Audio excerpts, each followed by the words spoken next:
आज हम स्टार्ट करेंगे एक नए टॉपिक से जिसको बोलते हैं एमपीएलएस। और एमपीएलएस का फुल फॉर्म होता है मल्टी प्रोटोकॉल लेवल स्विचिंग। अब जैसे कि मैं हमेशा कोई भी टॉपिक स्टार्ट करने के पहले जो उसका जो हेडर है, मतलब जो हेडिंग है, उसी पे मैं उसी से स्टार्ट कर दूंगा। आज भी ऐसे ही स्टार्ट करूंगा कि एमपीएलएस ये जो नाम पड़ा है वो क्यों पड़ा। तो पहली बात, मल्टी प्रोटोकॉल है ना। इसका मतलब ये होता है ऑब्वियसली मल्टीपल प्रोटोकॉल्स के साथ ये काम कर सकता है ना। इस वजह से इसका नाम मल्टी प्रोटोकॉल। अब उसके बाद आखिरी वर्ड है स्विचिंग। तो ये जो स्विचिंग जब बात करते हैं ना, यूजुअली लोग जो है ना कंफ्यूज हो जाते हैं कि यार ये तो राउटिंग प्रोटोकॉल है, इसको स्विचिंग के नाम से क्यों दिया हुआ है। बट ये स्विचिंग का मतलब होता है कि जो राउटर है, कोई भी राउटर ले लो आप ना, कोई भी राउटर में जो एक इंग्रेस इंटरफेस होता है, इंग्रेस का मतलब एंट्री करने वाला इंटरफेस, और एक होता है इग्रेस इंटरफेस, मतलब जहां से डेटा बाहर जाता है ना। तो ये एंट्री वाला इंटरफेस, ये एग्जिट वाला इंटरफेस। अब इनके बीच की जो डेटा स्विच होता है, मतलब डेटा इंग्रेस पे आया, हिट किया, राउटर ने उसको प्रोसेस किया और उसको स्विच किया कौन से एग्जिट इंटरफेस से बाहर भेजना है। इस प्रोसेस को बोलते हैं स्विचिंग। ठीक है। अब एमपीएलएस में होता यह है, ये जो स्विचिंग जो है, इंग्रेस इंटरफेस से लेकर इग्रेस इंटरफेस पे जाने वाला जो स्विचिंग है, लेबल्स पे होता है। इस वजह से इसको मल्टी प्रोटोकॉल लेबल स्विचिंग भी बोलते हैं। यही कारण है इसका नाम पड़ा मल्टी प्रोटोकॉल लेबल स्विचिंग। ठीक है। तो अभी आपके दिमाग में ये आएगा कि यार स्विचिंग तो ठीक है, लेबल भी हो गया, मल्टी प्रोटोकॉल क्यों बोल रहे हैं। ठीक है। मल्टी प्रोटोकॉल पहली बात इसलिए बोलते हैं क्योंकि हम जब ओएसआई लेयर देखते हैं तो हमारा लेयर 1 से स्टार्ट होता है, लेयर 2 पे है, फिर layer 3, layer 4 etcetera, layer 5, layer 6, layer 7, है ना। एमपीएलएस जो है लेयर 2 और लेयर 3 के बीच में बैठता है। मैं जब वायरशा को ओपन करके आपको दिखाऊंगा तो आपको भी समझ में आएगा कि ये एमपीएलएस जो है लेयर 2.5 बोलते हैं, या फिर लेयर 2 और 3 के बीच में बैठता है। तो एमपीएलएस एक इकलौता एक ऐसा प्रोटोकॉल है जो ना ही सिर्फ लेयर 2 और 1 के डेटा, साथ ही साथ 7 से लेके 3 के डेटा को कैरी करके जा सकता है। जैसे कि हमें पता है 7th लेयर के अंदर 6th लेयर आता है, 6th के अंदर 5th, 4, 3, फिर 2, फिर 1, ऐसे एनकैप्सुलेट होके चलता है ना। एमपीएलएस एक ऐसा प्रोटोकॉल है, भले ही वो 2.5 बोलते हैं उसको, ठीक है, भले ही उसको हम 2.5 बोलते हैं, बट वो डेटा जो है 3 का भी कैरी कर सकता है, 4 का भी कैरी कर सकता है, 5, 6, 7 या फिर 2 का भी कैरी करके चल सकता है। मतलब वो ओएसपीएफ का डेटा, ईआईजीआरपी, आईएसआईएस, पीजीपी, इनका प्रोटोकॉल लेके चल सकता है। एप्लीकेशन लेयर में आप जो भी एप्लीकेशन चला रहे हो, एचटीएमएल हो गया, या फिर कोई भी कोडिंग जो भी चला रहे हो, वो डेटा कैरी करके चल सकता है। ठीक है। फिर 4th लेयर में आपका टीसीपी यूडीपी हो गया, तो उनके कोई भी प्रोटोकॉल लेके चल सकता है। लेयर 2 पे हो गया, लेयर 2 पे हम स्पैनिंग ट्री की बात कर ले, या फिर वीलान्स की बात कर ले, इन या फिर ईथर चैनल्स की बात कर ले, इन सभी का डेटा लेयर 2.5 या फिर एमपीएलएस कैरी करके लेके जा सकता है। और वो कैसे लेके जाएगा? लेबल्स के थ्रू लेके जाएगा। इस वजह से इसका नाम पड़ा है multi protocol label switching. Switching का मतलब इंग्रेस से इग्रेस पे डेटा को ले जाने का काम, जो स्विच करने का काम, उसको बोलते हैं स्विचिंग। इस वजह से इसका नाम पड़ा मल्टी प्रोटोकॉल लेबल। तो मल्टी प्रोटोकॉल या फिर एमपीएलएस पे घुसने के पहले हम पहले देखते हैं कि नॉर्मल राउटिंग प्रोसेस में क्या होता है और क्यों एमपीएलएस को लेकर आया गया। आप ये भी सुनोगे, आप ये भी बहुत बार सुनोगे कि एमपीएलएस जो है नॉर्मल राउटिंग से फास्टर है। हाँ, ये आप बहुत बार सुनोगे। जब भी आप किसी से पूछोगे यार एमपीएलएस क्यों यूज करते हो, सबका स्टैंडर्ड आंसर ये रहता है कि MPLS is faster than normal routing process. ये सही था जब एमपीएलएस एमपीएलएस जो है ना अराउंड 1995 के आसपास बना था, मतलब अर्ली 1990s में बना था। ठीक है, हमें पता है और 1990s में जो है अपना इंटरनेट इतना डेवलप्ड नहीं था जो अभी हम देख रहे हैं, है ना। तो उस टाइम जो है राउटर्स की कैपेसिटी भी कम होती थी, उनकी प्रोसेसिंग स्पीड भी कम होती थी, और उस टाइम धीरे धीरे इंटरनेट बढ़ रहा। ठीक है, बहुत सारे इंटरनेट प्रोवाइडर्स आ रहे थे, वो अपने अपने एड्रेसेस ले रहे थे, वो अपने अपने सर्विसेज दे रहे थे। ठीक है, और राउटर्स को, नए नए राउटर्स या फिर नए नए राउटर्स को अलग अलग जोग्राफिकल लोकेशंस में डिप्लॉय किया जा रहा। तो हो ये रहा था कि मान लेते हैं आर टू पे बहुत सारी कनेक्टिविटी आके जुड़ रही है ना। तो आर टू को इन सभी लिंक से आईपी को प्रोसेस करना पड़ता, और उस टाइम तो IPv4 चल रहा है ना। IPv4 को प्रोसेस करना पड़ता। IPv4 को प्रोसेस करने के लिए उसको मतलब बहुत सारी चीजें देखना पड़ता था। ठीक है, वो हम अभी थोड़ी देर में देखें। बहुत सारी चीजें देखना पड़ता, तो होता ये था कि एक डेटा नहीं, मतलब उस टाइम भी 1000, 10,000, 1 लाख के करीब डेटा आते थे, और हर एक को प्रोसेस करने की वजह से राउटर की स्पीड कम हो गई थी, प्रोसेसिंग स्पीड कम हो गई। तो इस चीज को थोड़ा सा चेंज करने के लिए, इनका प्रोसेसिंग थोड़ा सा कम करने के लिए हम एमपीएलएस लेके आए। और एमपीएलएस में जो लेबल स्विचिंग की वजह से वो जो प्रोसेसिंग जो है राउटर्स का थोड़ा फास्टर हो गया, इस वजह से एमपीएलएस को बोला जाता था कि एमपीएलएस जो है नॉर्मल राउटिंग से फास्ट है। बट अभी 2024 में नॉर्मल राउटिंग और एमपीएलएस दोनों इक्वली फास्ट, दोनों में कोई अंतर नहीं है। दोनों में अब आजकल के राउटर्स इतने तेज हो चुके हैं, इतनी उनकी स्पीड इतनी ज्यादा है कि वो कितनी भी अमाउंट ऑफ डेटा को इजीली हैंडल कर, अनटिल अनलेस आप उस पे बहुत ज्यादा लोड ना डालें। तो बढ़ते हैं मेरा पहला डिस्कशन कि नॉर्मल राउटिंग कैसे हो। तो यहाँ पे हम देख सकते हैं, यहाँ पे 4 राउटर्स हैं, R1, R2, R3, R4। और इन पे आप देख सकते हो कि इनके बीच की जो भी नेटवर्क है 12, 23, 34, और इनके बीच में जो भी लूप बैक है। तो नॉर्मल राउटिंग, अब मैं जब नॉर्मल राउटिंग की बात कर रहा हूँ वो ओएसपीएफ के थ्रू भी हो सकता है, नॉर्मल स्टैटिक राउटिंग के थ्रू भी हो सकता है, या फिर कोई भी राउटिंग प्रोटोकॉल के थ्रू मैं राउटिंग की बात कर रहा हूँ। तो मान लेते हैं कि मैं ये 1.1.1.1 जो है, मैं यहाँ से 4.4.4.4 को पिंग कर, तब अभी हम देखते हैं कि इनके बीच में नॉर्मल राउटिंग प्रोसेस में क्या होगा। तो जब मैं पिंग करता हूँ, ठीक है, पिंग एक हमें पता है एक आईसीएमपी प्रोटोकॉल है ना, एक आईसीएमपी प्रोटोकॉल है। और आईसीएमपी प्रोटोकॉल जब मैं पिंग करता हूँ, आईसीएमपी एक लेयर 3 प्रोटोकॉल, तो सबसे पहले इधर पे क्या बनेगा, एक सोर्स आईपी बनेगा और एक डेस्टिनेशन आईपी बनेगा, है ना। अब यहाँ पे जब सोर्स आईपी डेस्टिनेशन आईपी बनेगी तो यहाँ पे 1.1.1.1 होगा, और डेस्टिनेशन आईपी होगा 4.4.4। ठीक है, उसके बाद यहाँ पे ये आपका लेयर 3 पैकेट बन गया। उसके बाद लेयर 2 जब फ्रेम बनेगा तो उसमें आपके पास एक सोर्स मैक होगा, है ना, जो कि R1 का होगा। और डेस्टिनेशन मैक भी एक बनेगा, जो होगा R2 का ये वाला इंटरफेस ना, R2 का ये वाला इंटरफेस।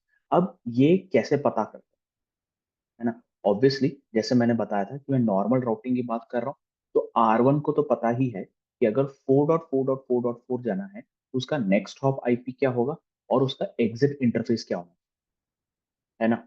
ये हम पहले देख चुके हैं, ओएसपीएफ में हमने देखा था कि एक डेस्टिनेशन जाने के लिए राउटिंग टेबल में दो चीजें होती है, एक नेक्स्ट हॉप आईपी होता है और एक एग्जिट इंटरफेस होता है।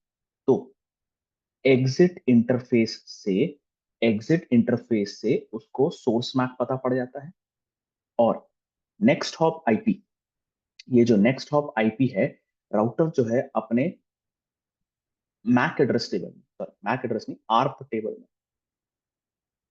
आर्प टेबल में उसने R2 की जो भी आईपी एड्रेस है, R2 का ये जो 12.0.02 का जो आईपी एड्रेस है, उसका मैक एड्रेस इसने अपने आर्प टेबल में नोट करके रखा होगा। उससे आर्प डेस्टिनेशन मैक ये पता कर। तो यहीं पे आप देखो ना, यहीं पे एक राउटर को लेयर 2 पैकेट और लेयर 3 पैकेट बनाने के लिए कितना टाइम लगता है। सोर्स आईपी बनाओ, पहले तो लेयर 3 पैकेट बनाओ, उस पर सोर्स आईपी रखो, डेस्टिनेशन आईपी रखो, फिर जो भी IPv4 हेडर है वो इंफॉर्मेशन बनाओ। उसके बाद लेयर 2 पे आओ। लेयर 2 में ये डेस्टिनेशन आईपी जाने के लिए जो एग्जिट इंटरफेस है उससे वो अपना सोर्स मैक निकालेगा। उसके बाद आर्प टेबल देखेगा। आर्प टेबल देखने के बाद जो नेक्स्ट हॉप आईपी है, जो नेक्स्ट हॉप आईपी है, नेक्स्ट हॉप आईपी का मैक एड्रेस क्या है वो अपने आर्प टेबल में देखेगा, वो बनेगा उसका डेस्टिनेशन। तो यहीं पे देख लो आप, राउटर को कितनी सारी चीजें प्रोसेस करनी पड़ती है। अब R1 ने ये डेटा बना दिया, है ना, ये डेटा बनाया, और इसने क्या किया, ये डेटा को सीधे R2 को भेजा। तो जब ये R2 के पास रिसीव होता है, तो R2 ऑब्वियसली हमें पता है डेटा लेयर, लोअर लेयर से पढ़ते हुए है ना। सबसे पहले R2 क्या पढ़ने वाला है, R2 ये पढ़ेगा लेयर 2 डेटा पढ़ेगा, और उसमें सबसे पहले ये देखेगा कि क्या ये मेरा IP8, मेरा मैक एड्रेस है या नहीं, है ना। तो उसने देखा कि ये तो उसका मैक एड्रेस है, ठीक है, उसका मैक एड्रेस है। उसके बाद लेयर 2 में एक और फील्ड होती है टाइप फील्ड, जो ये बताती है कि किस टाइप का लेयर 3 पैकेट कैरी किया जा रहा है। IPv4 पैकेट कैरी किया जा रहा है, या आर्प कैरी किया जा रहा है, या IPv6 कैरी किया जा रहा है, या OSPF का कोई डेटा कैरी किया जा रहा है, क्या कैरी किया जा रहा है, वो टाइप फील्ड में वो देखेगा कि यहाँ पे एक IPv4 पैकेट कैरी किया जा रहा है। तो अब IPv4 पैकेट कैरी किया जा रहा है, तो ऑब्वियसली R2 को ये ओपन करके देखना पड़ेगा, है ना, कि क्या ये जो IPv4 पैकेट है क्या ये R2 के लिए है या किसी और के लिए। वो जब तक R2 लेयर 3 ओपन नहीं करेगा उसको ये पता नहीं पड़ने वाला। तो ये ओपन करेगा। जब ये ओपन करेगा तो उसको दिखेगा, डेस्टिनेशन आईपी पढ़ेगा। डेस्टिनेशन आईपी पढ़ेगा तो उसको समझ में आ जाएगा कि ये मेरे लिए नहीं है, मेरे लिए नहीं है। अब फिर R2 क्या करेगा, अब R2 ने लेयर 2 जैसी पढ़ा है, मतलब लेयर 2 को जैसे रीड किया। रीड करने का मतलब होता है ले उसने लेयर 2 के डेटा को स्ट्रिप कर दिया, मतलब अब, मतलब वो लेयर 2 पढ़ चुका है, ये खत्म हो गया। फिर उसने लेयर 3 पढ़ा, लेयर 3 के डेटा को भी स्ट्रिप किया, मतलब वो लेयर 3 डेटा खत्म हो गया। अब R2 को अगर ये डेटा को आगे भेजना है तो ये लेयर 3 डेटा और लेयर 2 डेटा को फिर से बनाना पड़ेगा, ठीक है। अब R3 क्या करेगा, ये पूरा का पूरा डेटा फिर से बनाएगा, है ना। R3 में R3 क्या करेगा, लेयर 3 डेटा बनाएगा, इसमें फिर से सोर्स आईपी होगा 1.1.1.1, डेस्टिनेशन आईपी होगा 4.4.4.4, ठीक है। उसके बाद फिर से लेयर 2 डेटा बनाएगा। लेयर 2 डेटा बनाने के लिए अपना राउटिंग टेबल देखेगा। राउटिंग टेबल में ये देखेगा ये 4.4.4.4 के लिए नेक्स्ट हॉप क्या है और एग्जिट इंटरफेस क्या है। एग्जिट इंटरफेस से उसको अपना खुद का सोर्स मैक पता पड़ेगा, है ना, जो कि होगा R2 का एक इंटरफेस, ये मतलब एग्जिट इंटरफेस। और नेक्स्ट हॉप आईपी जो है उसकी मैक एड्रेस से वो डेस्टिनेशन मैक निकाले, जो होगा R3 का इंटरफेस, ठीक है। तो ये डेटा उसने पूरा स्ट्रिप किया। उसके बाद ये डेटा फिर बनाया, और इस पे उसने बना दिया टाइप फील्ड, जिसमें लिखेगा IPv4, ठीक है। अब मेरे यहां से आगे बढ़ने के पहले ये स्टेप में कोई डाउट है, क्वेश्चन है कि ये क्या हो रहा है।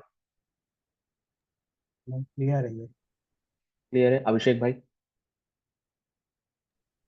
इसमें एक चीज पूछनी थी कि ऐसे कौन से सिनेरियो होंगे जहाँ हम नॉर्मल स्टैटिक राउटिंग यूज करेंगे और normal MPLS.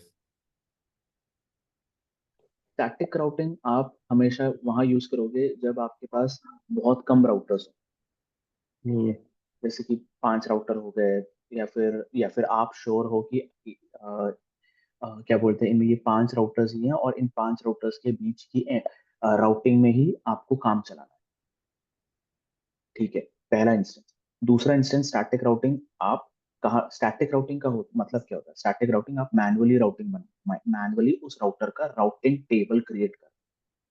OSPF automatically router का राउटिंग टेबल क्रिएट कर देता है, ये AGRP भी वही करता है, BGP भी वही करता है, कोई भी राउटिंग प्रोटोकॉल ले लो, राउटर की राउटिंग टेबल वो क्रिएट करके आपको दे।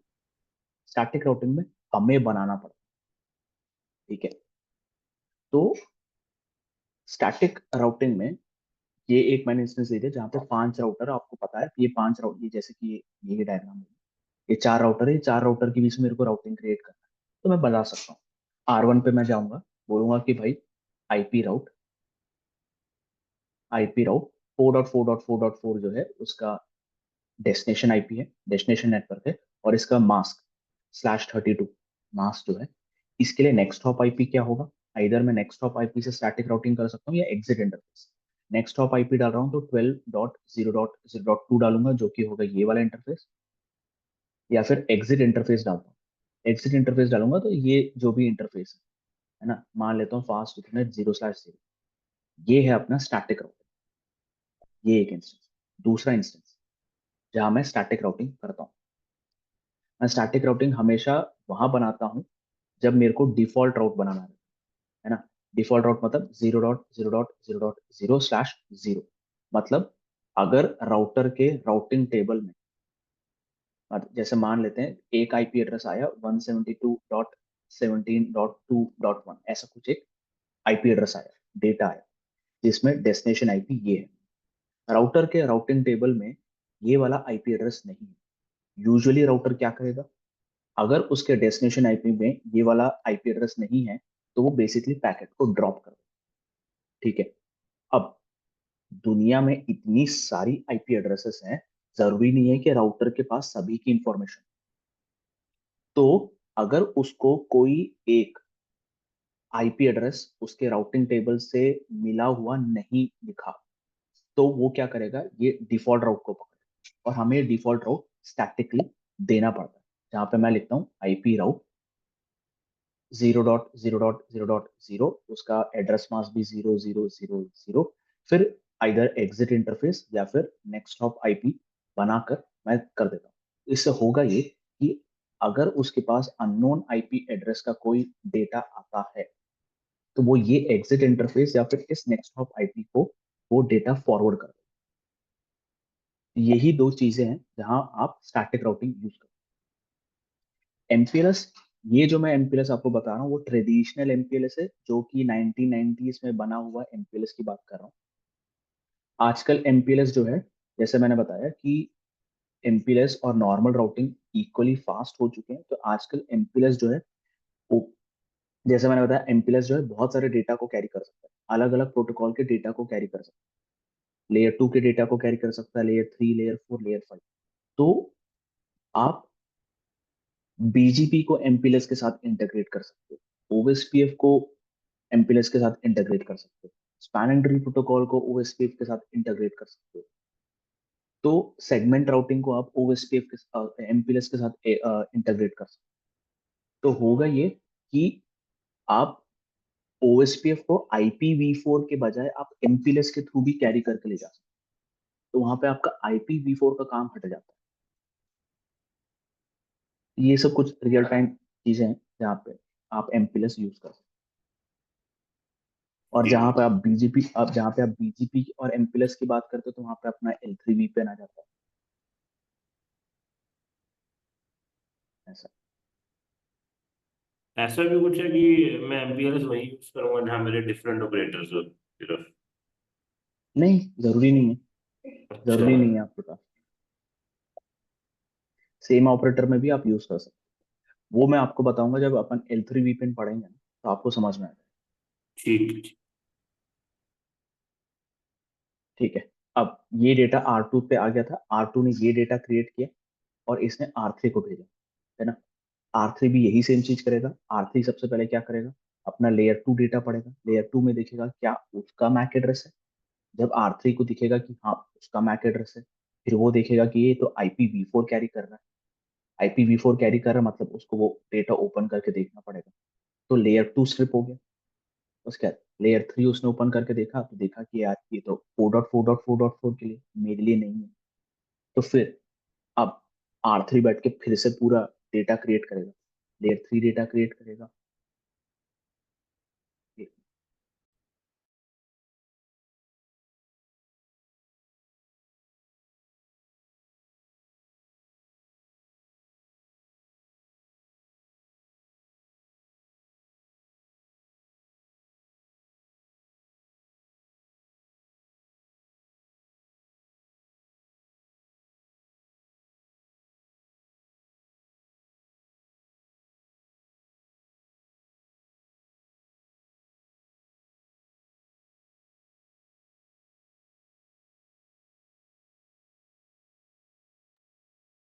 तो R3 भी फिर बैठ के पूरा लेयर 3 डेटा क्रिएट करेगा, लेयर 2 डेटा क्रिएट करेगा, उसके बाद वो डेटा जो है सेम प्रोसेस R4 के पास आएगा, R4 भी सेम प्रोसेस देखेगा, फिर जो भी डेस्टिनेशन मैक आईपी एड्रेस है उसके पास वो डेटा आगे भेज देगा, है ना। तो यहाँ पे क्या हो रहा है, यहाँ पे देखा जाए तो एक नॉर्मल राउटिंग में एक राउटर को क्या क्या देखना पड़ रहा है। सबसे पहले लेयर 2 में राउटिंग डे सोर्स मैक देखना पड़ रहा है। ठीक है, सोर्स मैक वो कहाँ से देख रहा है, राउटिंग टेबल में। राउटिंग टेबल में भी वो कौन से किससे निकाल रहा है, एग्जिट इंटरफेस। एग्जिट इंटरफेस जो भी लिखा हुआ है उसके हिसाब से वो सोर्स मैक हो जाता है। अब डेस्टिनेशन मैक के लिए उसको क्या करना पड़ रहा है, डेस्टिनेशन मैक के लिए उसको आर्क टेबल देखना पड़ रहा है ना। आर्क टेबल में, ठीक है, नेक्स्ट हॉप आईपी जो है, जो भी नेक्स्ट हॉप आईपी है, ये नेक्स्ट हॉप आईपी भी उसको राउटिंग टेबल से दिख रही है ना। नेक्स्ट हॉप आईपी का क्या मैक एड्रेस है, इस नेक्स्ट हॉप आईपी का क्या मैक एड्रेस है, वो बनता है आपका डेस्टिनेशन मैक। तो लेयर 2 में उसको ये सब चीजें करनी पड़ी, फिर बैठ के लेयर 3 बनाएगा। लेयर 3 में तो उसको सब पता ही है, सोर्स आईपी क्या है, डेस्टिनेशन आईपी क्या है, फिर वो पूरा IPv4 हेडर या IPv6 हेडर क्रिएट। तो यहाँ पे देखा जाए तो राउटर को दो टाइप के लुकअप्स करने पड़े, एक तो लेयर 2 पे उसको लुकअप करना पड़ रहा है, और दूसरा जो है लेयर 3 पे उसको जो है लुकअप करना पड़ रहा है। ठीक है, तो दो लुकअप होने की वजह से यहाँ पे नॉर्मल राउटिंग थोड़ा सा स्लो पड़ जाता है। उस टाइम, मैं पुराने टाइम की बात कर रहा हूँ ना, नॉर्मल राउटिंग जो है स्लो पड़ जाता था। ठीक है, अभी इसमें कुछ दिक्कत है ये समझने में? क्लियर है ये तो। ठीक है, अभी यहाँ पे हमने क्या किया, हमने सोचा कि एक नया प्रोटोकॉल लेके आए थे, MPLS। ठीक है, जो बेसिकली राउटर का ये वाला पार्ट, लेयर 3 वाले पार्ट को थोड़ा सा आसान कर देगा। ठीक है, लेयर 3 वाले पैकेट को या फिर लेयर 3 लुकअप को थोड़ा सा इग्नोर करेगा, ये हमने बना के, ये हमने ऐसा फीचर निकाला। लेयर 2 पे हम कुछ नहीं कर सकते, लेयर 2 पे, क्योंकि हमें लेयर 2 की डेटा इंपॉर्टेंट है। मुझे जब डेटा फॉरवर्ड करना है तो मुझे ये वाला इंटरफेस का मैक एड्रेस और ये वाले इंटरफेस के मैक एड्रेस इंपॉर्टेंट है, इसको मैं कभी भी स्किप नहीं कर सकता। ठीक है, तो एटलीस्ट एक लुकअप तो मेरा कम हो जाएगा करके हमने MPLS बनाया। ठीक है, बट उस पे जाने के पहले अपन थोड़ा सा MPLS पे थोड़ा और डिस्कस करें। MPLS जो चलाते हैं, MPLS हम एक प्रोटोकॉल यूज करते हैं जिसका नाम है LDP या फिर label distribution protocol. Label distribution protocol, ये है अपने प्रोटोकॉल जो अपन MPLS पे चलाते हैं, है ना। अब यहाँ पे आप देख सकते हो, LDP का मतलब होता है ये लेबल को डिस्ट्रीब्यूट करता है। ठीक है, अभी अपन लेबल के बारे में थोड़ी देर में देखेंगे। लेबल को डिस्ट्रीब्यूट करता है, लेबल को डिस्ट्रीब्यूट करने के बाद ये जो प्रोटोकॉल जो है, दोनों पोर्ट नंबर 646 पे चलता है। ठीक है, और ये TCP पोर्ट नंबर भी इसका 646 है, और UDP पोर्ट नंबर भी इसका 646 है, दोनों इसका सेम है। ये UDP कब यूज होता है, TCP कब यूज होता है, मैं थोड़ी देर में बताऊँ। ठीक है, और आप MPLS या फिर LDP जब चलाते हो तो फर्स्ट एंड फॉरमोस्ट कंडीशन ये होती है कि आप जिन दो राउटर्स के बीच में MPLS चलाना चाहते हो उनके बीच में कनेक्टिविटी होनी चाहिए। वो आइदर स्टैटिक कनेक्टिविटी हो सकती है या फिर डायनेमिक कनेक्टिविटी, मतलब राउटिंग प्रोटोकॉल के थ्रू कनेक्टिविटी होना चाहिए, तो ही आप LDP चला सकते हो। ठीक है, अब ये कनेक्टिविटी क्यों इंपॉर्टेंट है मैं अभी बताऊं।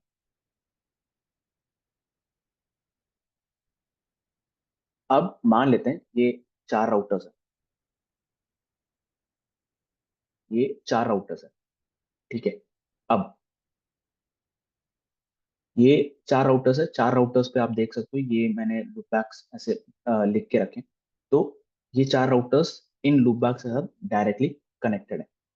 ठीक है, मैं इन चार राउटर्स के बीच में एंड टू एंड कनेक्टिविटी के लिए मैंने स्टैटिक राउटिंग चलाया होगा, या फिर मैंने कोई राउटिंग प्रोटोकॉल जैसे कि ओएसपीएफ हो गया या ईआईजीआरपी हो गया या आईएसआईएस हो गया, ये तीन प्रोटोकॉल में से मैंने कोई एक प्रोटोकॉल चला के रखा।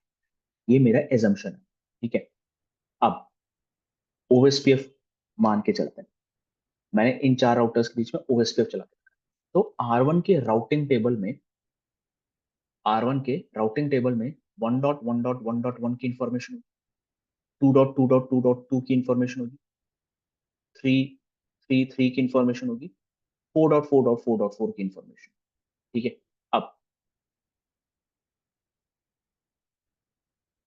यही सेम इंफॉर्मेशन आपको आर क्या हो गया,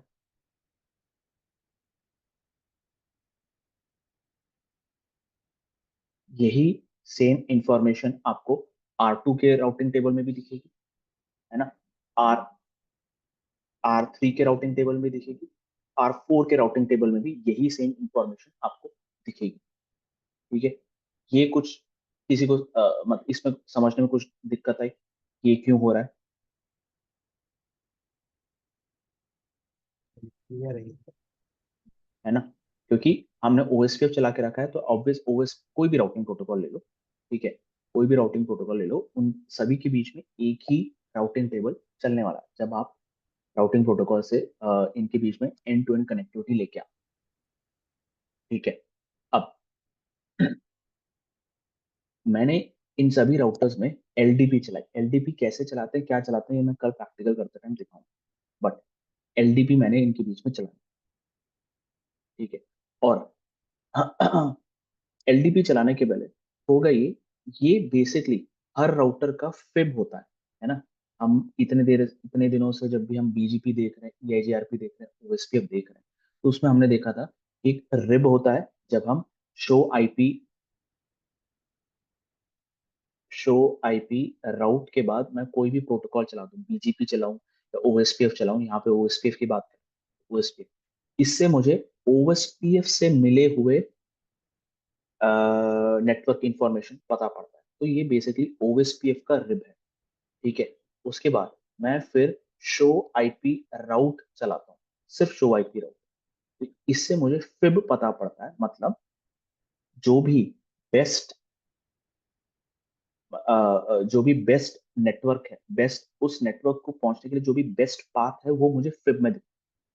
तो यहाँ पे क्योंकि मैं सिर्फ और सिर्फ ओएसपीएफ चला रहा हूँ, तो ओएसपीएफ में received network is equal to the FIB. ठीक है। अब तो ये है अपना हर राउटिंग टेबल का फिब, या फिर फॉरवर्डिंग इंफॉर्मेशन बेस। अब एलडीपी चले। एलडीपी चलाने पे होता यह है कि हर एक राउटर इनके जो राउटिंग टेबल या फिर फिब में क्या करता है, इन नेटवर्क्स को एक एक लेबल असाइन करता है। फिर से बोल रहा हूँ, एलडीपी जब हम चलाते हैं तो हर एक राउटर उनके राउटिंग टेबल में जितने भी नेटवर्क्स हैं, उनको एक एक लेबल असाइन करता है। तो मैं मान लेता हूँ ये R1 ने क्या किया, R1 ने 1111 को वन लेबल असाइन किया, 2 3 4 ऐसा लेबल उसने असाइन किया। R2 ने क्या किया, R2 ने इसके लिए 5 6 7 8, दूसरा कलर पकड़ता हूँ। R3 ने 9 10 11 12, और R4 ने 13 14 15 16, ऐसा लेबल उसने इन सभी राउटर्स ने इनके नेटवर्क्स को असाइन किया है। ठीक है। अब एलडीपी क्या करता है, ये लेबल्स को अपने नेबरिंग राउटर्स के साथ एक्सचेंज करवाता है।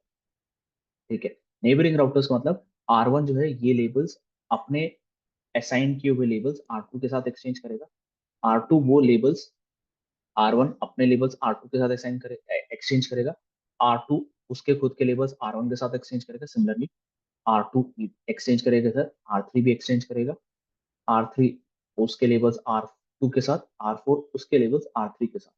सिर्फ डायरेक्टली कनेक्टेड नेबर्स के साथ ही एक्सचेंज होंगे।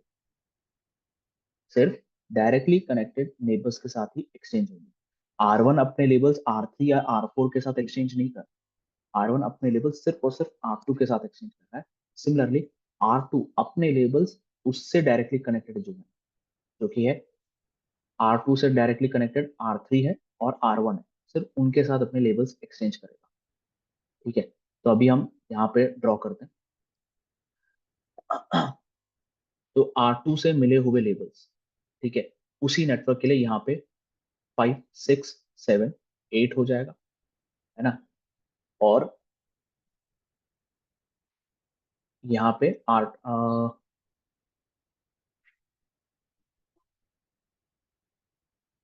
है ना। अब R3 के पास भी R2 से मिले हुए लेबल्स आएंगे, करेक्ट, क्योंकि मैंने जैसे बताया था R2 अपने लेबल्स R1 के साथ भी शेयर करेगा, R3 के साथ भी शेयर करेगा। इसी नेटवर्क के लिए R2 से मिले हुए लेबल्स 5 6 7 8, ठीक है। उसके बाद R1 ने अपने लेबल्स R2 के साथ शेयर किए होंगे, करेक्ट, तो 1 2 3 4। R3 ने अपने लेबल्स R2 के साथ शेयर किए, तो ये R3 के लेबल्स यहाँ पर आ गए 9 10 11 12। R3 ने अपने लेबल्स R4 के साथ शेयर किए, है ना, 9 10 11 12। R4 ने अपने लेबल्स R3 के साथ शेयर किए, ठीक है, 13 14 15 16। ठीक है, ये चीज समझने में दिक्कत आई तो अभी बता दो, इसी बेसिस पे हम आगे डिस्कस करने हैं। इसमें R3 R2 को R4 का लेवल एक्सचेंज नहीं करेगा। R3 फिर से R4 बोलो। का लेवल एक्सचेंज नहीं करेगा R2 को, क्योंकि R3 के मतलब R4 का भी लेवल आ गया ना। ये खाली अपना अपना ही करेगा, दूसरे का नहीं करेगा। दूसरे का नहीं करेगा, अच्छा, अपना अपना ही करेगा, ओके। मैं वही बोला, डायरेक्टली कनेक्टेड नेमर्स। R3 जो है R4 के साथ अपना लेबल एक्सचेंज कर रहा है, R3 R2 के साथ अपना लेबल एक्सचेंज, बस। ठीक है, सिमिलरली R2 ने अपने लेबल्स R1 को दिए, R2 ने अपने लेबल्स R3 को दिए, बस, और कुछ नहीं। यहाँ पे देख लो ना, R1 ने अपने लेबल्स R2 को दिए, R2 ने वो लेबल्स आगे फॉरवर्ड नहीं किए, तो अपने पास ही रख लिया उसने। अच्छा, ओके ओके, ठीक है। ठीक है, तो ये इसको,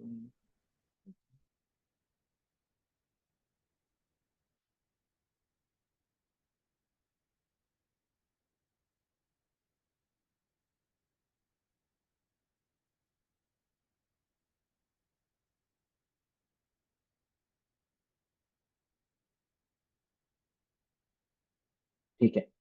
अब ये जो लेबल डिस्ट्रीब्यूशन हुआ है, ठीक है, ये जो लेबल डिस्ट्रीब्यूशन होने के बाद एलडीपी की वजह से हर राउटर जो अपने नेटवर्क में उनको अलग अलग लेबल्स जो लेबल्स असाइन करता है, और सामने वाले राउटर से मिले हुए लेबल्स को अपने राउटिंग टेबल में जब स्टोर करके रखता है, तो ये बन जाता है लिब, या फिर एल फिब भी बोलते हैं, लेबल इंफॉर्मेशन बेस या लेबल फॉरवर्डिंग इंफॉर्मेशन बेस, कुछ भी बोल सकते हो,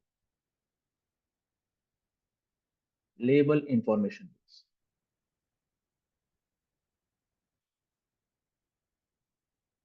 ठीक है, अभी तक हम फिब बोल रहे थे, फॉरवर्डिंग इंफॉर्मेशन बेस, अब हो गया ये एल फिब या फिर लिब, लेबल इंफॉर्मेशन बेस।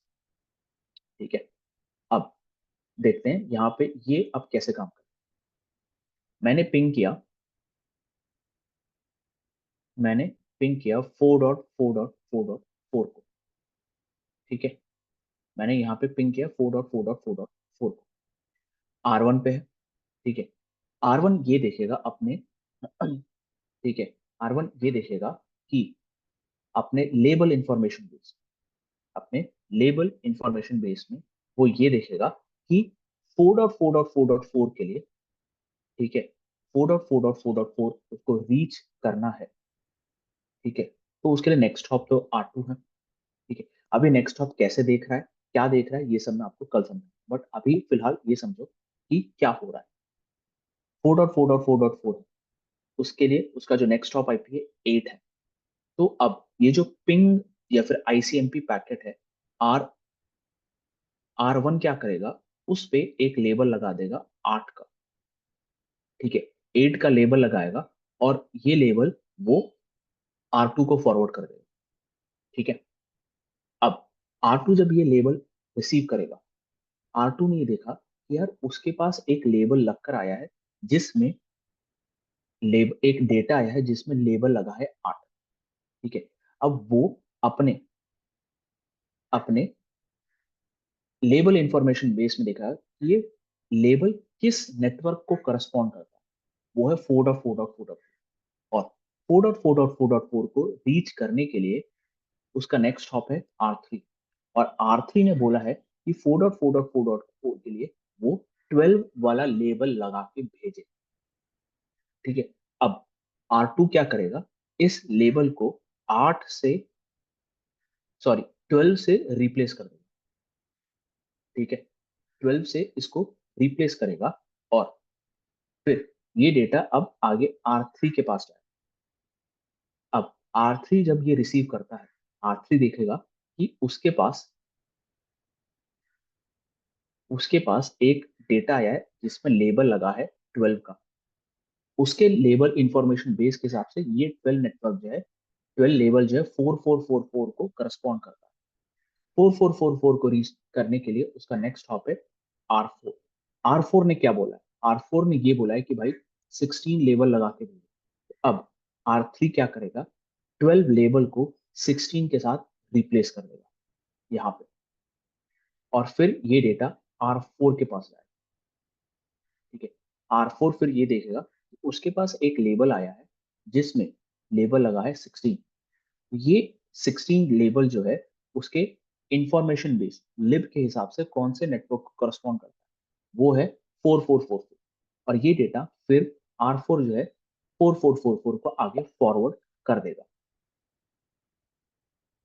मैं ये प्रोसेस फिर से पूरा समझाता हूँ।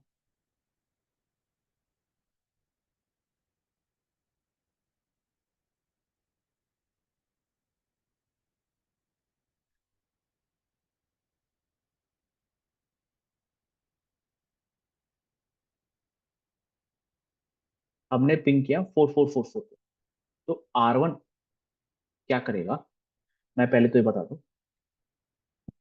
R1 जो है R1 जो है अपने R1 के पास, ठीक है, अपने खुद के लेबल्स भी हैं और R2 से रिसीव हुए लेबल्स भी, ठीक है। सिमिलरली R2 के पास उसके खुद के लेबल्स हैं और नेबर्स से रिसीव हुए लेबल्स भी हैं। R3 के पास भी खुद के लेबल्स हैं और R2 और R4 से रिसीव हुए लेबल्स भी हैं। R4 के पास खुद के लेबल्स भी हैं और R3 से रिसीव हुए लेबल्स भी हैं उसके पास,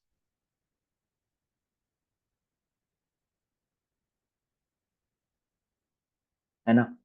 तो अब खुद के लेबल्स को,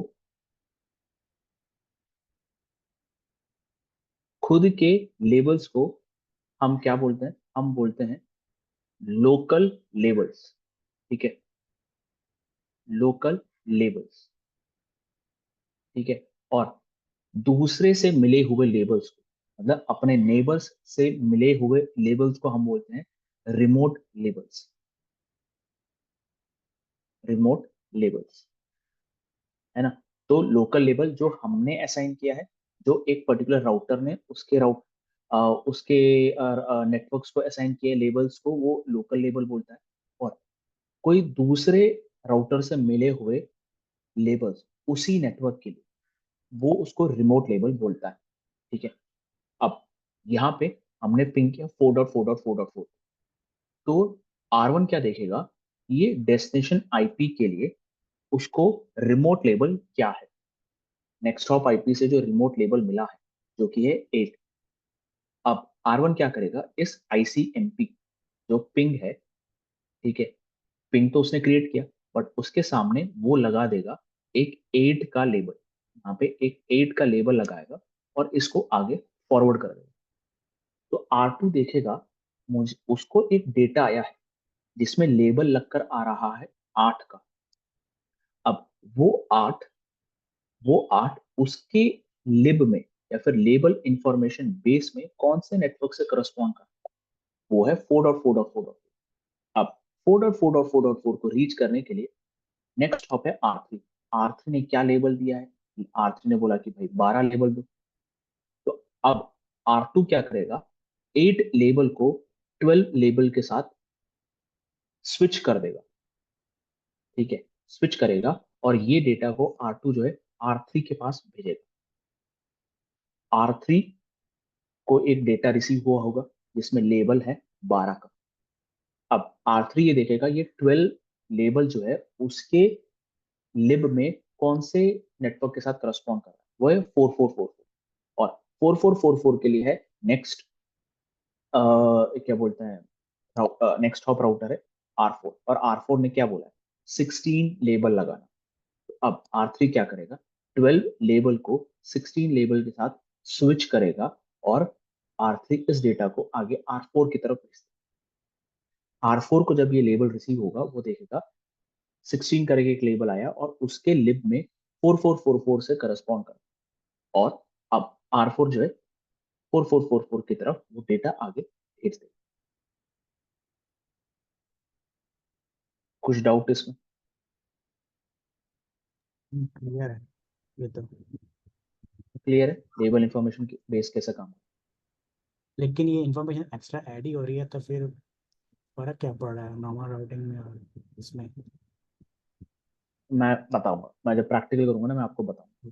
मैंने जैसा बताया, यहाँ हम्म, पे कोई भी राउटर को लेयर 3 इंफॉर्मेशन रीड करने की जरूरत नहीं पड़ रही. खाली लेबल ही रीड करेगा, आईपी एड्रेस वगैरह? सिर्फ आईपी एड्रेस अब रीड नहीं कर रहा, सिर्फ लेबल रीड करके वो आगे भेजेगा. फिर वो लेयर 2 पे जाएगा ना, लेयर 3 से? हाँ हाँ हाँ. नहीं ओके नहीं, ओके। मैंने क्या बोला था यहाँ पे? ठीक है, यहाँ पे लेयर 2 तो रहेगा हमेशा. ओके। लेयर 2 नॉर्मल राउटिंग में लेयर 2 को भी उसको रीड करना पड़ता है, लेयर 3 के हर एक इंफॉर्मेशन को रीड करना पड़ता है. एक मिनट.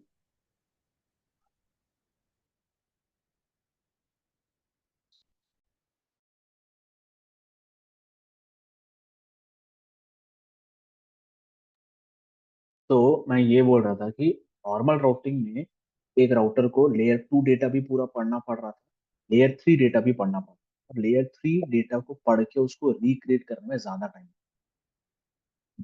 है ना, क्योंकि उसमें बहुत सारी फील्ड्स होती हैं. आईपीवी आई वर्जन फील्ड होता है, फिर क्यूओएस फील्ड होती है, फिर क्या बोलते हैं फ्रैगमेंटेशन के कुछ कुछ फील्ड्स होते हैं, source IP address, destination IP address, data field, बहुत सारी चीजें होती हैं. तो उसमें भी टाइम लगता है. एमपीएलएस हेडर जो है, मैं एमपीएलएस हेडर बाद में दिखाऊंगा, तो एमपीएलएस हेडर बहुत ही छोटा सा एक हेडर होता है. ठीक है, और जिसकी वजह से उसको क्रिएट करने में कम टाइम लगता है. लेयर 2 को मैंने जैसे बोला, लेयर 2 को आप अवॉइड कर ही नहीं सकते, क्योंकि डेटा को फॉरवर्ड करने के लिए आपको लेयर 2 पे सोर्स मैक की एड्रेस पड़ेगी, जरूरत पड़ेगी, और डेस्टिनेशन मैक की एड्रेस की जरूरत पड़ेगी. तो यहाँ पे मैंने जैसा बोला लेयर 2.5 है. तो ये एमपीएलएस हेडर जो है लेयर 2.5 है, और आपका लेयर 2 पे सोर्स मैक तो बनेगा ही बनेगा, डेस्टिनेशन मैक भी बनेगा, बट लेयर 2.5 में आपका एक लेबल लग के जाएगा बस. सिर्फ एक और एक सिंगल लेबल लग कर, लेबल और कुछ कुछ फील्ड्स होती हैं, ज्यादा कोई फील्ड नहीं, 20 बाइट्स की फील्ड, 20 बाइट्स का टोटल हेडर ही 20 बाइट्स का. ठीक है, टोटल बाइट्स ही आपका 20 बाइट्स का हेडर होता है, उससे ज्यादा आपका हेडर नहीं है.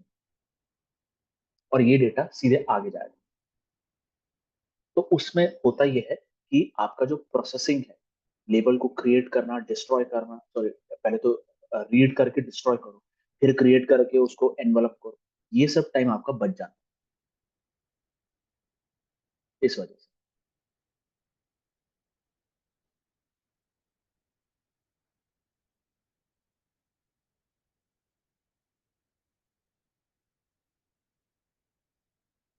अब यहाँ पर कुछ कुछ चीजें हैं जो अपने को, टर्म्स अपने को समझना पड़ेगा.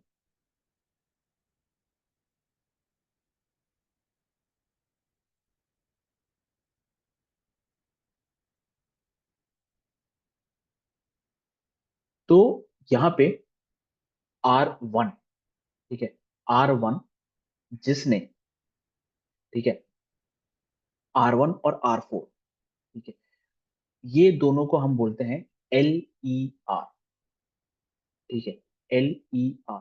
LER का फुल फॉर्म होता है label edge routers, label edge routers, ठीक है। एज क्योंकि ये दोनों उस एमपीएलएस नेटवर्क के एज में। अब एमपीएलएस नेटवर्क के एज को आप कैसे डिफाइन करते हो? आपका ये डेटा जहां भी जा रहा है, ठीक है, आपका ये डेटा जहां भी जा रहा है उसके हिसाब से आपके लेबल एज राउटर्स डिफाइन। क्योंकि मैंने यहाँ पे पिंग R1 से R4 के बीच में किया, इसलिए R1 और R4 LER है। अब मैं R1 और R3 के बीच में अगर पिंग करूं तो R1 और R3 ही LER होंगे। अगर मैंने R1 और R2 के बीच में पिंग किया तो दो R1 और R2 ही LER होने वाले हैं। तो LERs हमेशा आपके पूरे एमपीएलएस नेटवर्क में दो कोने में जो बैठे हैं राउटर, उनको आप LER नहीं बोलोगे। आपका आईपी, डेस्टिनेशन आईपी कहाँ बैठा है और आप वो डेटा कहाँ से भेज रहे हैं, उसके हिसाब से आपका LER चेंज होता है। तो अगर मैंने यहाँ पे पिंग किया है R2 से R4 के बीच में, तो R2 और R4 बन जाएंगे LER। एमपीएस मैंने R1 पे भी चला के रखा है, बट डेटा अभी मेरा जो सोर्स जहां से बन रहा है वो R2 पे बन रहा है और मेरा खत्म हो रहा है R4 पे।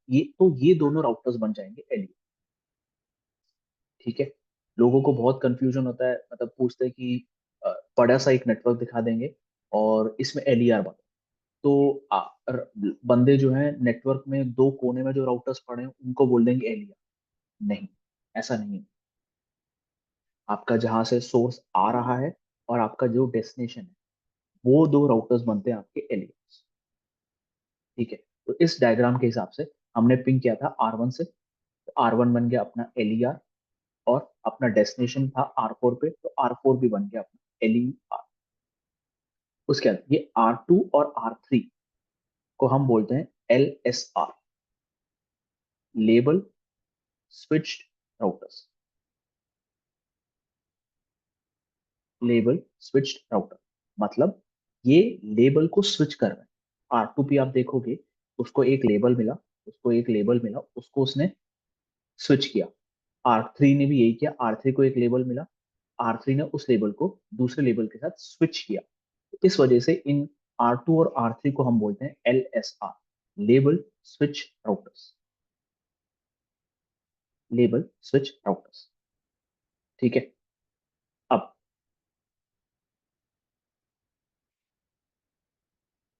यहाँ जो R1 बैठा हुआ है, ठीक है, R1 पे हमने जैसे ही पिंग किया, ठीक है, तो R1 ने क्या किया?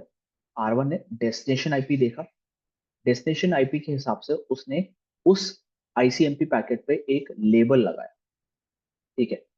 इस लेबल असाइनमेंट को, इस लेबल असाइनमेंट के एक्शन को हम बोलते हैं एमपीएलएस के टर्म में पुश करना, पुश द लेबल, ठीक है। तो R1 ने डेस्टिनेशन आईपी देके उस पे एक लेबल पुश किया, लेबल अटैच किया या फिर लेबल को टैग किया, इसको बोलते हैं हम पुश। R2 एंड R3, ठीक है, लेबल्स जो भी उनको मिल रहे थे उनको वो लेबल्स को स्विच कर रहे थे, मतलब एक लेबल से दूसरे लेबल पे स्विच कर रहे थे। तो उस स्विचिंग एक्शन को हम बोलते हैं स्वैप, लेबल्स को स्वैप करना, एक लेबल से दूसरे लेबल पे स्वैप करने को हम बोलते हैं स्वैपिंग, ठीक है।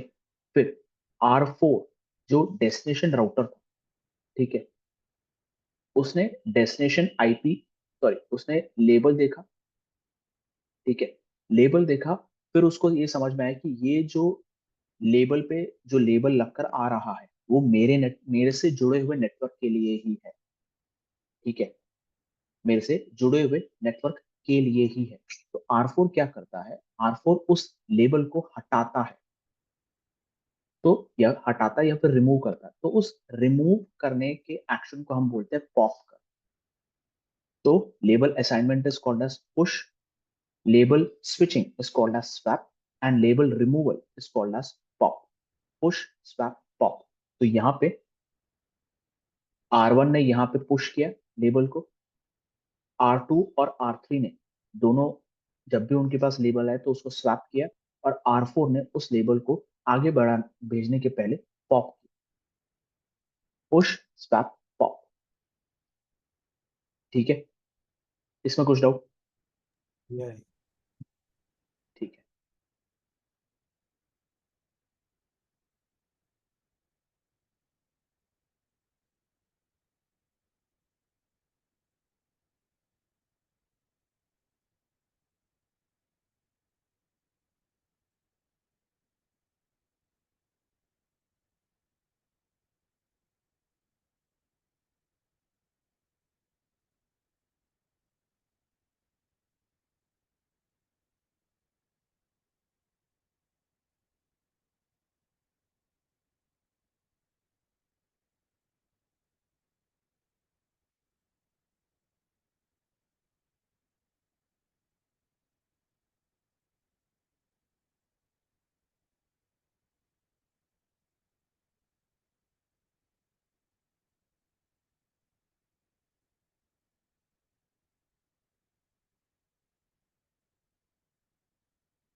फटाक से लिख ही देते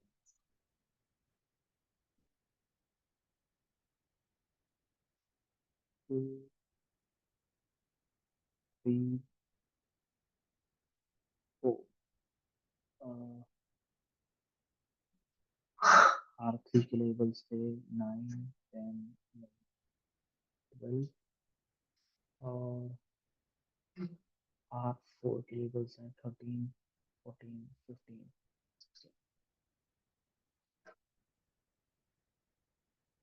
ठीक है, अब हम एक और अब फिनोमेना पढ़ते हैं। वो फिनोमेना पढ़ने के पहले पहले हम देखते हैं कि R4 पे क्या क्या चीजें हो रही है। ठीक है, तो हम चलते हैं। R1 से मैंने पिंग किया, 4.4.4.4 को मैंने R1 से पिंग किया। तो R1 क्या करेगा, 8 लेबल लगाएगा, इसके अपने लिप के हिसाब से 8 लेबल लगाएगा, और वो आगे भेज देगा। ठीक है, R2 के पास, R2 फिर क्या करेगा, इस लेबल को 8 लेबल को 12 के साथ स्वैप करेगा, आगे भेजेगा। R3 फिर क्या करेगा, 12 लेबल को 16 के साथ स्वैप करेगा, और फिर R4 को भेजेगा। R4 क्या करेगा, फिर 16 लेबल को देखेगा, उसको पता पड़ेगा ये तो उससे डायरेक्टली कनेक्टेड नेटवर्क के लिए, फिर वो लेबल को हटाएगा और 4.4.4 के पास वो डेटा भेज देगा। ठीक है, अब यहाँ पे हम देखें तो R4 जो है दो काम कर रहा है। एक, सबसे पहले तो उसको लेबल देखना पड़ रहा है, यहाँ पे लेबल देखना पड़ रहा है। लेबल देखने के हिसाब से फिर उसको देखना पड़ रहा है कि क्या उससे डायरेक्टली कनेक्टेड नेबर है या नहीं है। उसको पता पड़ा कि ये डायरेक्टली कनेक्टेड नेबर है, फिर उसने लेबल को हटाया, टू लेयर लेबल को हटाया। लेबल को हटाने के बाद फिर उसको लेयर 3 डेटा क्रिएट करना पड़ रहा है, जिसमें सोर्स आईपी होगा, डेस्टिनेशन आईपी होगा। फिर वापस लेयर 2 डेटा क्रिएट करना पड़ रहा है, जिसमें सोर्स मैक होगा, और फिर डेस्टिनेशन मैक होगा। यहाँ पे आप देखोगे तो आखिरी जो राउटर है जो लेबल को पॉप करेगा, ठीक है, पॉप करेगा, उसके पास दो काम आ रहे हैं। एक तो भाई लेबल, लेबल को पॉप करो, लेबल को रिमूव करो, लेबल को रिमूव करने के बाद फिर लेयर 3 बनाओ, लेयर 2 बनाओ। ठीक है, तो दो काम कर रहा है। अब यहाँ पे तो सिर्फ एक ही राउटर है और एक ही नेटवर्क से इंफॉर्मेशन आ रही है। ऐसे अगर बहुत सारे नेटवर्क्स उससे जुड़े हों, ठीक है, और हर एक नेटवर्क का LER R4 करने बैठ जाए, तो उसका प्रोसेसिंग फिर बढ़ जाएगा, क्योंकि उसको हर एक लेबल को पॉप करना पड़ेगा। पॉप करने के बाद उसको लेयर 3 बनाओ, लेयर 2 बनाओ, फिर नॉर्मल डेटा को R4 के मतलब 4444 की तरफ भेजो। तो देखा जाए तो R4 या फिर कोई भी LER जिसपे लेबल पॉप होने वाला है, उस पे प्रेशर बहुत ज्यादा आता है। ठीक है, उस पे प्रेशर बहुत ज्यादा आता है। ये कंसेप्ट समझने में कोई दिक्कत है?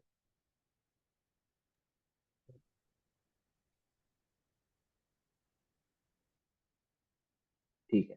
अब तो हमने एक फीचर बनाया जिसको हम बोलते हैं PHP। इसका फुल फॉर्म होता है penultimate hop popping. Penultimate hop, ठीक है।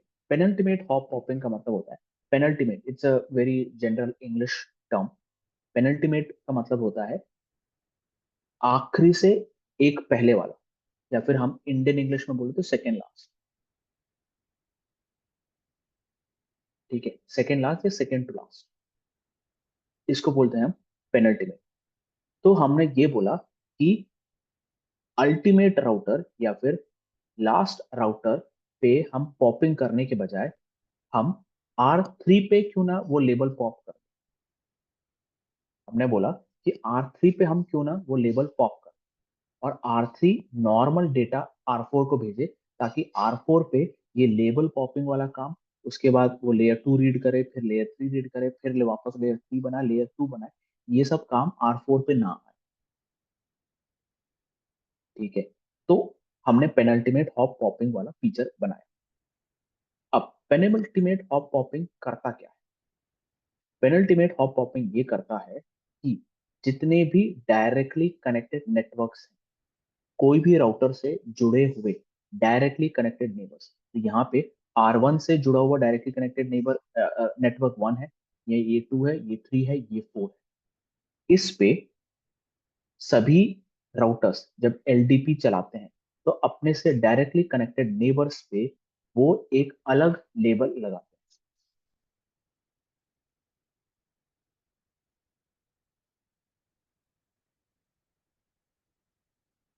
हाँ, 2 पे 2 है।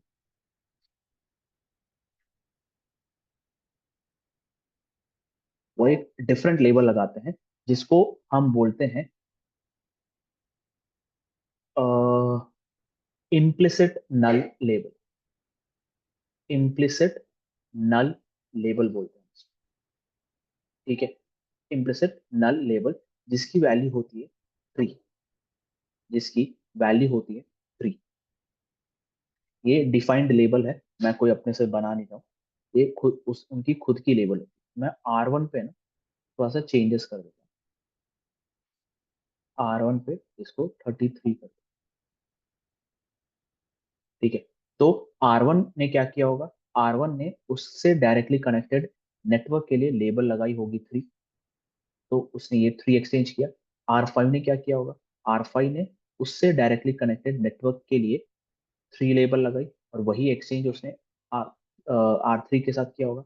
R3 ने भी सेम लगाया होगा। R3 ने भी उससे जुड़े हुए नेटवर्क की 3 लेबल लगाई, उसने R2 के साथ शेयर किया। R4 ने भी सेम चीज की, जहाँ पे उससे डायरेक्टली कनेक्टेड नेबर्स की लेबल लगाई 3, और उसने यहाँ पे फॉरवर्ड किया। ठीक है, ये समझने में कोई दिक्कत कि इम्प्लिसिट नल लेबल क्या होता है? हम्म। नहीं। ठीक है, अब इम्प्लिसिट नल लेबल से क्या होगा देख। मैंने फिर पिंग किया 4444 को, R1 ने लेबल लगाया 8 का और आगे कर दिया फॉरवर्ड R2 को। R2 ने देखा 4444 के पास जाना है, तो उसने 8 लेबल को 12 लेबल के साथ स्विच किया और आगे फॉरवर्ड कर। फिर R3 ने देखा कि 12 लेबल लगकर आया है, नेक्स्ट हॉप आईपी है 4444, पर 4444 ने लेबल में 3 लगाया है। इससे R3 को ये पता पड़ जाता है कि 4444 जो है R4 से डायरेक्टली कनेक्टेड नेटवर्क है।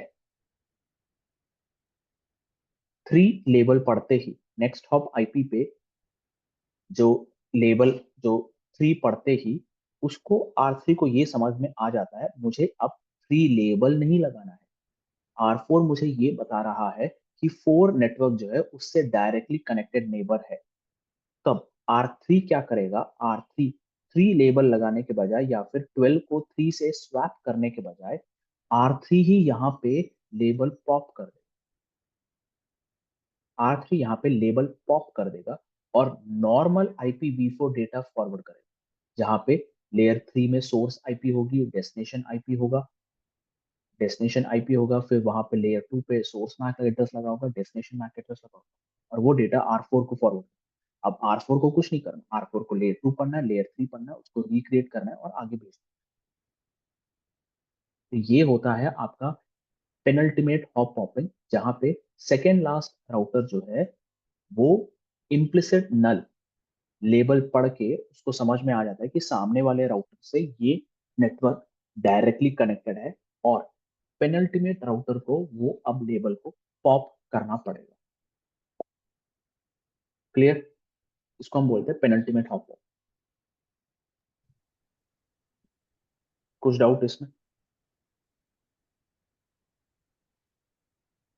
हेलो? नहीं, कोई डाउट नहीं है। नहीं, ठीक ठीक। ओके। ठीक है, तो ठीक है, तो आज मैं अभी इसको यहीं पे खत्म करता हूँ। कल अपन इसका पूरा प्रैक्टिकल देखेंगे, और प्रैक्टिकल देखते टाइम अपन देखेंगे कि कैसे लेबल्स फॉरवर्ड हो रहे हैं, लेबल में क्या क्या इंफॉर्मेशन लगकर जाती है, कैसे एलडीपी लेबल्स एक्सचेंज करता है, कैसे कब यूडीपी यूज होता है, कब टीसीपी यूज होता है। उसके बाद जब भी आप लेबल असाइन करते हो, कुछ होता हो, तो कैसे राउटर्स एक दूसरे के साथ अपने लेबल्स एक्सचेंज करते हैं, कैसे पेनल्टीमेट ऑफ पॉपिंग होता है, ये सब अपन कल प्रैक्टिकल में। और कैसे एक राउटर ये पता करेगा कि नेक्स्ट हॉप आईपी क्या है, नेक्स्ट हॉप आईपी के हिसाब से उसको कौन सा लेबल लगा। मेरा कहने का मतलब ये है, जब R1 R1 डेटा R2 को भेजेगा तो वो 8 लेबल लगा के भेजता है। अब R2 के परस्पेक्टिव से आप सोचो, R2 ने अपने लोकल असाइनमेंट में देखा कि ये 8 लेबल तो 4444 से लगा, बट ये 4444 के लिए मैं कौन सा लेबल लगाऊं, R1 लगाऊं, R1 से मिला हुआ लेबल लगाऊं कि R3 से लेबल मिला हुआ लेबल लगाऊं? ठीक है, क्योंकि सेम नेटवर्क के लिए उसके पास 2 रिमोट लेबल है, जो मैंने बताया 2 रिमोट लेबल है, एक है R1 से मिला हुआ लेबल और एक है R3 से मिला हुआ लेबल। तो कौन सा लेबल लगा, ये सब अपन कल प्रैक्टिकल में मैं बताऊंगा।